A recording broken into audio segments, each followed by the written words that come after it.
N'oubliez pas de soutenir et de vous abonner à la chaîne One Day News pour recevoir toutes les nouveautés. On commence.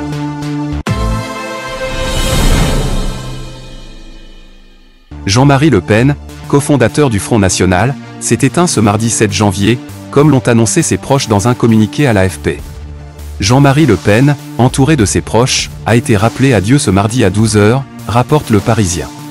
Cette nouvelle a suscité de nombreuses réactions, avec des hommages émis par sa famille, dont son épouse Janie, sa fille Marie-Caroline, sa petite-fille Marion Maréchal, et sa fille Marine Le Pen, qui a appris la triste nouvelle lors d'une escale à Nairobi, au Kenya, en revenant de Mayotte.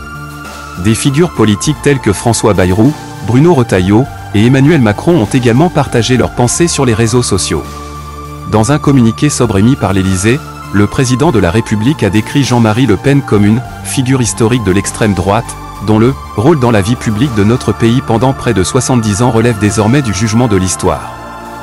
Emmanuel Macron a également fait preuve d'une délicatesse en privé envers Marine Le Pen. Pendant ce temps, Brigitte Macron, après un moment de silence, a finalement pris la parole le vendredi 10 janvier lors d'un entretien sur RTL, à l'occasion du lancement de la 36e opération des pièces jaunes. Elle a déclaré « Je voulais simplement présenter mes condoléances à la famille, car c'est bien cela l'essentiel. Lorsqu'on perd un être cher, c'est toute une famille qui est affligée. Nous leur présentons nos condoléances.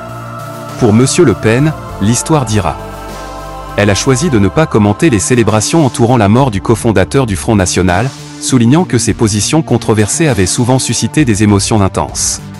Les funérailles de Jean-Marie Le Pen se tiendront ce samedi 11 janvier dans sa ville natale, Trinité-sur-Mer, dans le Morbihan, dans la plus stricte intimité. Une cérémonie religieuse et d'hommage aux défunts est prévue quelques jours plus tard, le 16 janvier à 11 h, à l'église Notre-Dame du Val-de-Grâce à Paris, selon un communiqué de sa famille partagé avec l'AFP.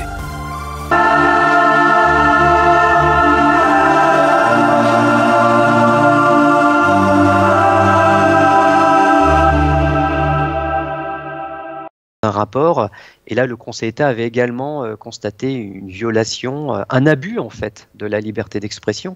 Aucune liberté n'est illimitée et la liberté d'expression ne l'est pas non plus. Hein. Elle n'est pas illimitée. Donc il y a cette particularité qu'on retrouve en jurisprudence et qui amène parfois des requérants. Alors ça c'est intéressant, plusieurs intervenants ont cité des arrêts de la Cour européenne des droits de l'homme.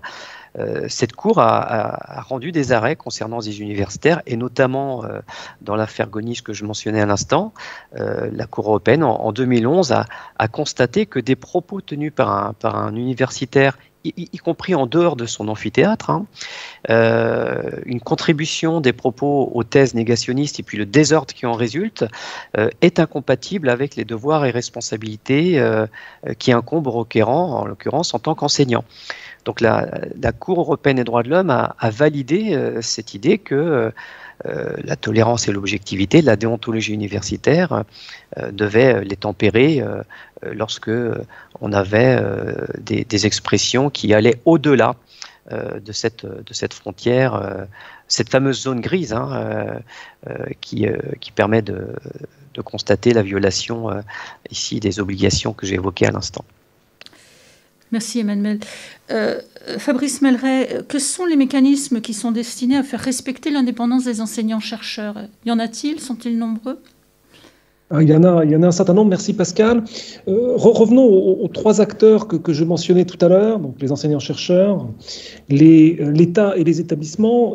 L'indépendance des enseignants-chercheurs, elle peut être garantie soit par rapport à l'État, soit par rapport aux établissements. Alors, pour ce qui est de l'État, on pourrait s'en tenir à une analyse superficielle, constater que les enseignants-chercheurs sont des fonctionnaires de l'État, soumis à un statut particulier, qui est d'ailleurs un statut réglementaire, puisque et le Conseil d'État et le Conseil constitutionnel ont considéré qu'il n'y a pas besoin d'un statut législatif, et on déduire qu'à partir de là, ils sont soumis à l'État.